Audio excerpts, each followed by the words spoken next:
Hello everyone. तो आज हम एक न्यू सीरीज़ स्टार्ट करने वाले हैं जो कि basic second semester environmental science की है, जिसमें हम सारी यूनिट को कवर करेंगे। तो जिसमें फर्स्ट यूनिट है इकोलॉजी। अब हम जानेंगे कि इकोलॉजी क्या है। तो इकोलॉजी क्या है, एक ब्रांच है साइंस की जिसमें हम स्टडी करते हैं ऑर्गेनिज्म और उसके इन्वायरमेंट के जो बीच में रिलेशन है उसकी हम स्टडी करेंगे। और ये एक्सप्लेन करती है कि जो लिविंग ऑर्गेनिज्म हैं वो अपने नेचर के साथ कैसे इंटरेक्ट करते हैं। और इकोलॉजी क्या है, इम्पॉर्टेंट पार्ट है इन्वायरमेंटल साइंस का। अगर हम बात करें डेफिनेशन ऑफ इकोलॉजी, तो जो टर्म है इकोलॉजी वो इंट्रोड्यूस किसके द्वारा की गई है, Ernest Haeckel in 1866। The word ecology is derived from Greek words, जिसमें ओकोस मतलब क्या होता है, होम, लोगोस मतलब क्या होता है, स्टडी करना। तो ecology means the study of organism in their natural home. अब हिस्ट्री की बात करेंगे, इकोलॉजी की हिस्ट्री। तो क्या है, जो ancient philosophers studies nature and living organism, जो पुराने फिलोसफर्स थे वो स्टडी कर रहे थे नेचर और लिविंग ऑर्गेनिज्म की। जो अर्नेस्ट हैकल थे उन्होंने एक साइंटिफिक कंसेप्ट दिया किसका, इकोलॉजी का। और चार्ल्स डार्विन ने क्या एक्सप्लेन किया, एडेप्टेशन एंड इवोल्यूशन। और modern ecology develop rapidly in the 20th century. अगर हम ब्रांच की बात करें इकोलॉजी की, तो बहुत सारी ब्रांच है, जैसे कि है ऑटोकोलॉजी, जिसमें स्टडी करते हैं इंडिविजुअल ऑर्गेनिज्म और या फिर स्पीसीज़ की कर रहे हैं, ठीक है। और साइनोकोलॉजी क्या है, जिसमें हम स्टडी करते हैं कम्युनिटीज़ की करते हैं। और पॉपुलेशन इकोलॉजी क्या है, जिसमें हम पॉपुलेशन साइज़ और ग्रोथ की स्टडी करते हैं। और इकोसिस्टम इकोलॉजी क्या है, जिसमें हम इकोसिस्टम और एनर्जी फ्लो की स्टडी करते हैं। ह्यूमन इकोलॉजी क्या है, जिसमें हम रिलेशनशिप को देखते हैं ह्यूमन और इन्वायरमेंट के, उसकी स्टडी करते हैं, वो कहलाता है ह्यूमन इकोलॉजी।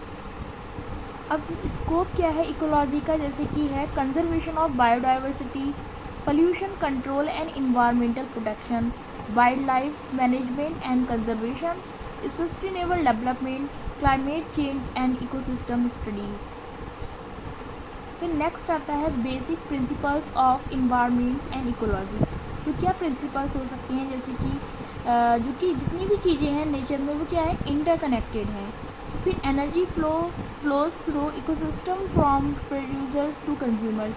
जो एनर्जी का फ्लो होता है वो कहाँ से, प्रोड्यूसर से होता है कंज्यूमर तक होता है, ठीक है। उसके बाद जो न्यूट्रिएंट साइकिल्स होती हैं वो भी क्या है, इन्वायरमेंट में होती रहती हैं। और ecosystem balance is necessary for survival.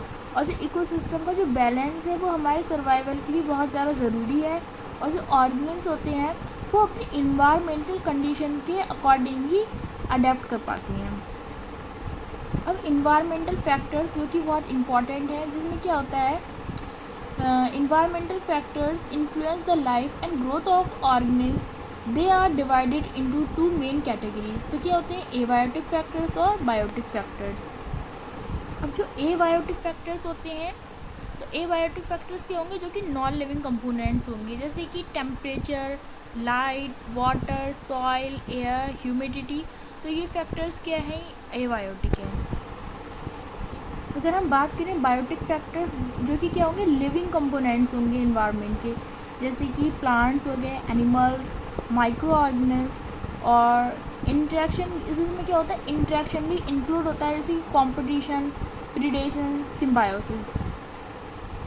Next है importance and role of environmental factors.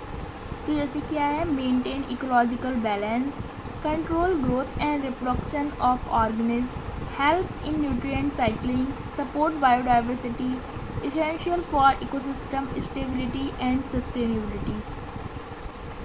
अगर कंक्लूजन देखें तो क्या है, ecology help us understand nature and environmental relationship. और both abiotic and biotic factors are important for life. Conservation of environment is necessary for sustainable future. ठीक है, तो हमें क्या करना चाहिए, इन्वायरमेंट को कंजर्व करना चाहिए, ताकि मतलब जो हमारी फ्यूचर जो जनरेशन है उसको प्रॉब्लम ना हो। और इकोलॉजी क्या है, जो कि नेचर और इन्वायरमेंट, मतलब इन्वायरमेंट और जो बाकी जितनी भी सारी कंपोनेंट्स हैं उनको इंटरेक्ट करते हैं, तो वो क्या कहलाती है, इकोलॉजी कहलाती है, ठीक है। और जो बायोटिक फैक्टर और एबायोटिक फैक्टर दोनों का होना ज़रूरी है, ठीक है। यही पूरा यूनिट है। अब इससे रिलेटेड कुछ क्वेश्चन है, क्योंकि जो बीएससी सेकेंड सेमेस्टर होता है उसमें एमसीक्यूज बेस्ड पेपर आता है। जैसे कि क्वेश्चन है, who first introduce the term ecology and in which year. तो क्या आंसर आएगा, अर्नेस्ट हैकल 1866। ठीक है। सेकंड क्वेश्चन क्या है, which branch of ecology deals with the study of group of organism living together in an area. तो क्या होगा आंसर, तो ऑटोइकोलॉजी में क्या होता है, जिसमें कि हम एक इंडिविजुअल्स की बात कर रहे हैं। ठीक है, इंडिविजुअल्स की बात कर रहे हैं, और इसमें आंसर क्या होगा, सी, साइनिकोलॉजी। तो नेक्स्ट क्वेश्चन है, which of the following is an abiotic factor that directly affect the rate of photosynthesis. तो आंसर क्या आएगा, देखो कंपटीशन ये तो अलग चीज़ होगी, प्रिडेशन भी, पैरासिटिस भी, तो क्या आएगा आंसर, टेम्परेचर करेक्ट आंसर है यहाँ पर। Next question, the principle stating that nutrients are continuously recycled through ecosystem is mainly related to. तो क्या आंसर आएगा, energy flow wrong, nutrient cycle सही है, natural selection wrong, ecological succession wrong. तो answer क्या होगा, न्यूट्रिएंट साइक्लिंग। अब यहाँ पे है question number 5, which interaction between organism is correctly match. तो प्रीडेशन में क्या होता है, both organism benefit, no, predation में एक को क्या होगा, लॉस होगा और एक को प्रॉफिट होगा। कंपटीशन क्या है, दोनों को ही लॉस। तो इन्होंने क्या दिया, competition, one organism harm and the other benefits. तो ये भी रॉन्ग है, क्योंकि दोनों को क्या होता है, हार्म होता है।